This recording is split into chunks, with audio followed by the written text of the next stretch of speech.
What's up guys, Old Spaghetti here is back to give you guys a new deck tech on Squall. They just dropped a secret layer out of nowhere that was more Final Fantasy cards, so we're gonna build more Final Fantasy decks because these commanders actually do some pretty unique and interesting things. So let's get right into it. My friends over at Baron of Dice are having a 15% off site-wide sale until the end of October. So now's the time to go pick up those awesome playmats and deck boxes that match. These are high quality and overall just unique. I'm really just in love with the look and feel of these deck boxes. When it comes to these guys, yes, they sponsor me, but I am a customer first, so I had to let you guys know, go get everything while it's 15% off until the end of the month.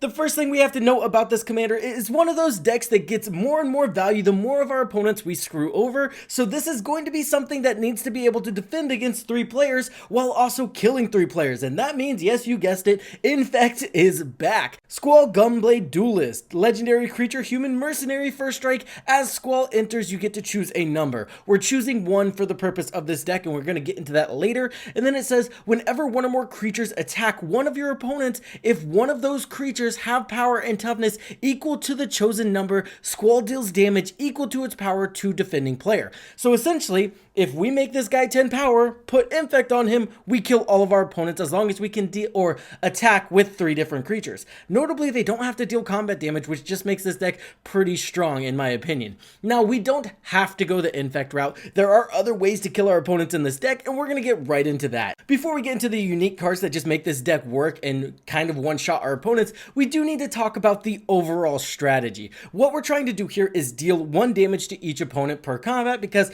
our commander kind of just wants us to attack every single opponent every single turn. So doing that leads me to building a deck that has a ton of 1/1 evasive creatures. And once we have a ton of 1/1 evasive creatures, we get to include all of the value engines that care about hitting our opponents once per turn. And guys, there is a lot of them. Did you guys know there's 5 Grim Hireling effects now? If you guys don't know what Grim Hireling is, it's a card that generates 2 treasure tokens whenever you deal combat damage to your opponent. So you'll just be drowning in treasure tokens by dealing 1 damage to each opponent once per turn. It's actually kind of insane, and it just generates a ton of value. So I think this is one of the best shells for decks like this now. Just throw all 5 of these effects in your deck and then put a lot of evasive creatures in there, and you're never going to want mana and you'll be drowning in treasure tokens. Again, 5 of these effects is insane. The majority of them just generate 1 treasure token per player hit per combat, which means 3 players, boom, you get 3 treasure tokens. From there, we even get to use cards like Brina that incentivize us attacking multiple opponents and getting card advantage off of it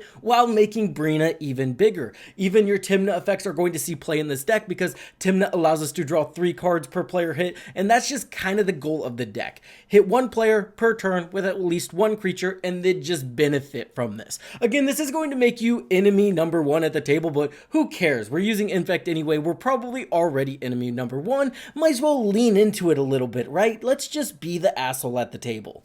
Now we can get into specific cards that I think are just very, very good in this deck. The first one is actually a sorcery, Wild Ride. This is 1 CMC and says target creature gets +3/+0 and gains haste until end of turn. And then it has Harmonize, which essentially means we can tap our commander and cast it for another 1 red mana. And now our commander gets +6 for 2 mana with 1 card, and that's going to give him 9 power. Meaning whenever we attack all of our opponents, they're going to take 9 damage. That's just not going to be okay. Another card that's just really fun and kind of my pet card at this point, I just love this card. It's a Bloodthirster, 6 CMC. This guy's flying trample, and he's one of those cards that says, yeah, I'm going to hit every single player per combat consistently because he's going to give you an additional combat every time he hits a player. Now, the catch is here, he can't attack the same player twice per turn, but he is still just going to give you 3 additional combat steps, and whenever your commander's dealing a ton of damage per combat step, this does just kind of kill the entire table. And I did want to mention, we are generating, again, those 1/1 creatures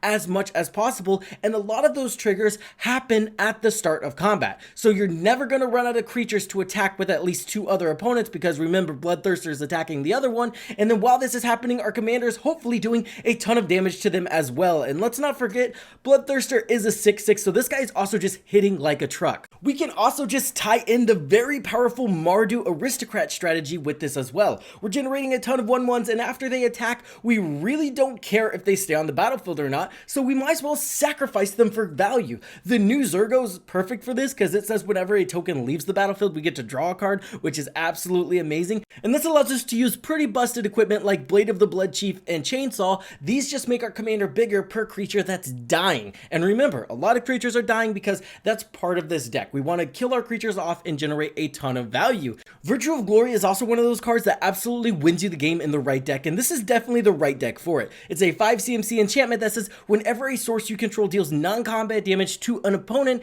you may exile that many cards from the top of your library. You may play those cards this turn. That's broken, especially when you pair it with the fact that we're generating a ton of treasure tokens off of all of our Grim Hireling effects. Now you have all the mana in the world, all the cards in the world, and you can kind of just cast whatever you need to end out the game. Remember, if our commander has 10 power, we're going to deal 10 damage to each opponent, and that draws us 30 cards. Kind of insane here. Also including the new Sephiroth is not only thematic, but additionally, this is just an awesome card in this deck. He allows us to sacrifice a creature once per turn to get some card advantage. He's also kind of like a Blood Artist effect, but really what we want is the other side that allows us to sacrifice all of the other creatures whenever he attacks. And then again, we get an emblem that is essentially a Blood Artist trigger. So this guy is going to be perfect in the deck as well. And remember, we're just leaning on an Aristocrat strategies as a backup plan, and Aristocrat strategies are not weak in this color.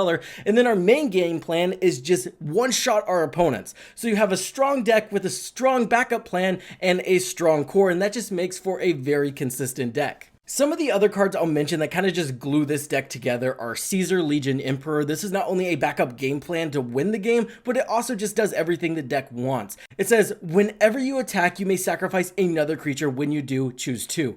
You can either create 2 1/1 red and white soldier creature tokens with haste that are tapped and attacking, which is pretty good for our extra combat steps, or you can go ahead and draw a card and lose 1 life. And additionally, you can have Caesar deal damage equal to the number of creature tokens you control to target opponent. So again, this could be another win con, especially when you take into account the fact that this deck can generate an insane amount of tokens. We're on Adeline here. This generates 3 tokens per turn. We're also on Enoch, again, another creature that can easily generate 3 tokens per turn. So you can actually just generate a massive board state here and win with just a bunch of 1/1. But again here, that's not exactly the goal, but it can just kind of get there. Remember, when our commander is consistently dealing at least 3 damage to each opponent per combat step, that is going to start weighing on them, and that is the absolute floor, because there's a ton of equipment here that's going to give him +10 very easily, and he's going to start either one-shotting people with Infect, or he's just going to start dealing 10 damage to their face. And don't forget, he's also attacking at this point, so the person that also gets attacked by him is going to take an additional 10 for a total of 20 damage to the face. So people are going to be hard pressed for life totals whenever they're playing against this deck. For any questions about the deck list, you can ask about them in the comment section down below. But with that being said, I hope this helped you guys in your deck building endeavors. I hope you guys have a great day, and I'll see you guys in the